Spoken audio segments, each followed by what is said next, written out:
continue to threaten the budget. These include last-minute congressional insertions with minimal vetoes, ballooning pension obligations, the larger tax allotment to LGUs, and advances to government corporations. These risks translate into less money for ordinary families and weaker protection against crises. Third, underinvestment in our people. The 2026 budget plans to spend only half of globally recommended levels for education, health, and social protection and climate adaptation. This forces Filipino families to shoulder more of the burden for medicine, tuition, and welfare, leaving the poor even further behind in recovery. Fourth, the country's lifeline programs are under threat. Since 2022, hundreds of billions have gone to pork and patronage at the expense of health, education, and social protection. These cuts means skipped meals, children out of school, and medicines not bought. Congress has the power and responsibility to do better and safeguard these services. Nasabi na po kanina, ang budget ay hindi po spreadsheet lamang. So these amounts are not just figures, they're actual people's lives, no? So we also, aside from addressing these issues, we do have recommendations on the budget process for better transparency, accountability, and genuine participation. So we call for an open budget. That means opening everything. Let's open the technical budget hearings. Let's open the DBCC hearings. Let's open the BICAM, open the ayuda lists, open infrastructure. In line with these, we have also more specific recommendations to the Appropriations Committee and the Task Force for People's Participation. First, we call on government to co-create an open budget transparency server with civil society and the media. This is inspired by how we have a system of reporting votes during the elections, real-time and live po siya. So in cooperation with media partners, an open budget transparency server will allow us to more closely monitor and report insertions and deletions in the budget. Second, we call on DBM and DPWH to upload a more transparent version of the Excel file of the National Expenditure Program for 2026 with specific project amounts in the Excel file as it is presented in the detailed annex na PDF version naman ngayon. We call on them to make a code book explaining the variables in the Excel files. We ask Congress to post a machine-readable format also of the detailed project annexes of the House GAB and the Senate GAB, as well as the BICAM Conference Committee reports, consistent with the NEP Excel sheets. Finally, we ask that CSO inputs are actually heard and considered, not merely acknowledged and set aside. So we welcome the positive developments that Chair Mika Swansing has announced earlier, primarily that the CSOs will be able to field questions through the champions. And second, that we will have more regular huddles and briefings with them. No? But we also propose that we should have a transparent system where the CSO's inputs are filed, tracked, and actioned. And pangalawa, we also propose that aside from asking questions, the CSOs can be tapped as resource persons. We believe that we can contribute by way of technical inputs as well. Finally, to close, we do believe that meaningful dialogue will not always mean agreement, and that is the way that democracy works. What matters is that these exchanges are transparent, inclusive, and grounded in the shared goal of serving the Filipino people. With the committed leadership of the Appropriations Committee and Chair Mika Swansing that is being demonstrated here today, we are hopeful that this process can become more open, collaborative, and responsive. So maraming salamat po. Thank you, AJ. Thank you, Eunice.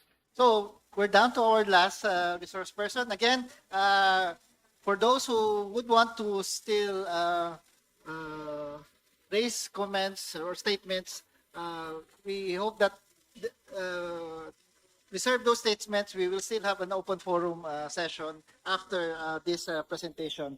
So may I call on our representative from the Democracy Watch Philippines, Mr. Lloyd Ian Zaragoza.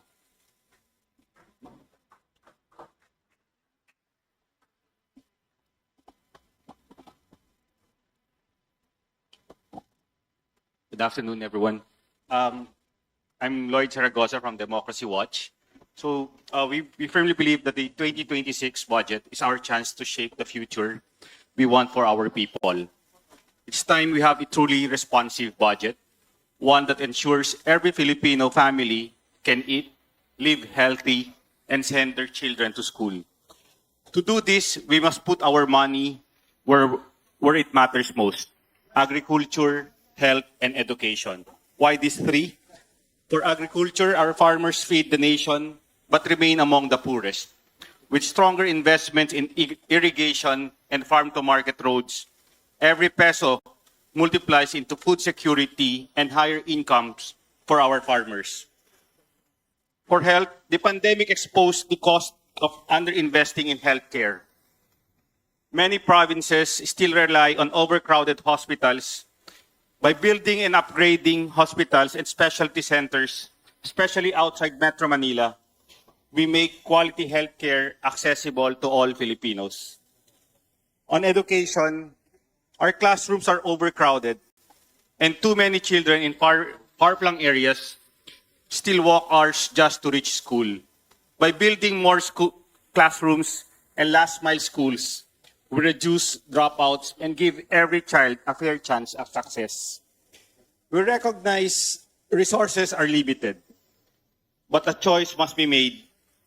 Do we continue pouring billions into controversial allocations like unplanned and poorly implemented flood control projects?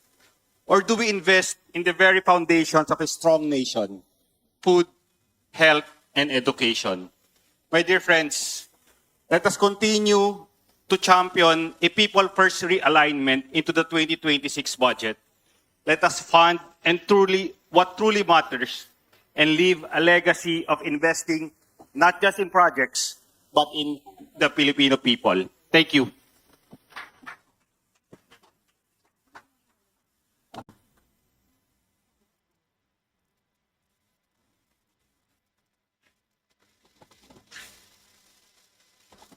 Okay, so we will have one more. We will have one more. Mr. Robert C. to present the last statement for the CSOs. Sorry. Thank you very much. Good afternoon to all. Honorable Mika Swansing, Chair of the Committee on Appropriations. Honorable Albert Garcia, Senior Vice Chair of the Committee on Appropriations. Honorable Jude Asidre, Champion for Civil Society Participation in the Budget. Fellow advocates in civil society, ladies and gentlemen.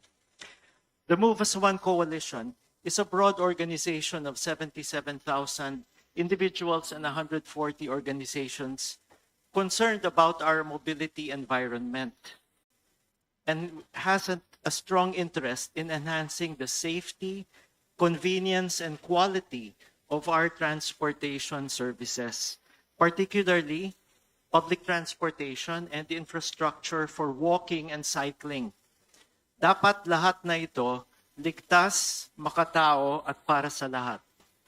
For many years now, Move as One has been closely following the budget process. And for every budget, we routinely prepare analysis, position papers, and interpellation questions. We will be providing all of this to the Committee on Appropriations and to other interested representatives, and hopefully you can help to champion our advocacies. If I can summarize our key points, first, on the transportation budget, both for public transportation and for road and bridge infrastructure, these are in serious need of revision. So, what are our key points? We need roads and bridges. Of course, we need roads and bridges, but our roads and bridges need to serve the majority. And we have to remind ourselves, the majority are not people in cars. Okay, today, a very important statistic is that only 6% of Filipino households are owners of four-wheeled motor vehicles.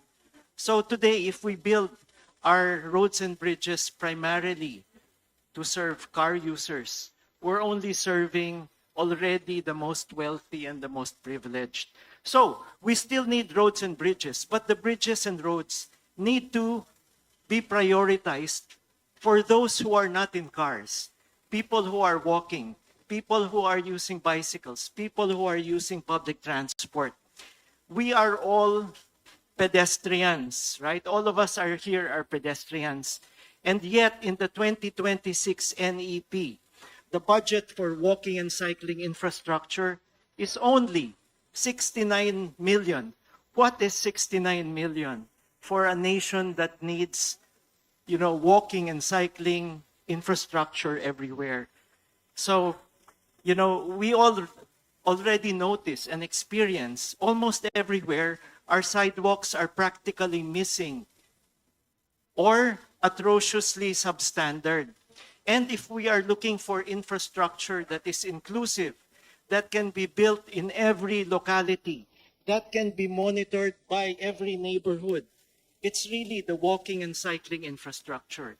So actually, having more of that incorporated in our budget would be most meaningful. The second point is the budget for public transportation is heavily skewed towards railways, with minimal amounts left for road-based public transportation. Our public transportation budget requires what we call better balance. Better balance. As public transport advocates, we support railway development. But when 98% of the public transportation budget goes into railways, and we know railways take a long time and are also geographically focused, it means that the rest of the country will remain hungry for better public transport for a long time. We cannot place all our eggs in the rail basket. Part of it, yes, but not all of the eggs in the rail basket. Road-based public transport moves close to 98% of all our commuters. We need to spend more on a real just transition for all of those in our road-based public transport sector. People in the bus industry, the jeepney industry, PhilCab, UV Express industry, we need to give them better vehicles, capacity building, and of course, a more effective business model. So today, we'd like to thank everyone here, and of course the representatives who are championing the roles of civil society.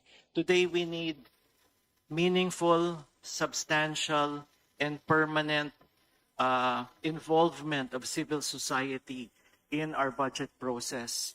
And I think all of us would agree here, it cannot be interim, it cannot be optional. We need to make it permanent, and hopefully with legislation, we can make this role permanent and meaningful for all of us in civil society. Thank you very much po. Thank you. Thank you. And thank you to all those CSOs who gave their statements and positions.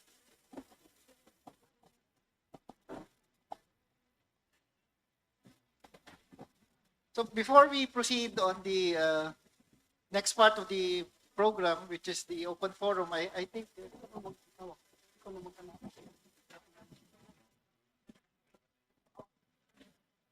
So may I call our Chair Mika and SBC Albert Garcia and Kong Jude Asidre to make their comments and remarks to the statements presented by our partner CSOs.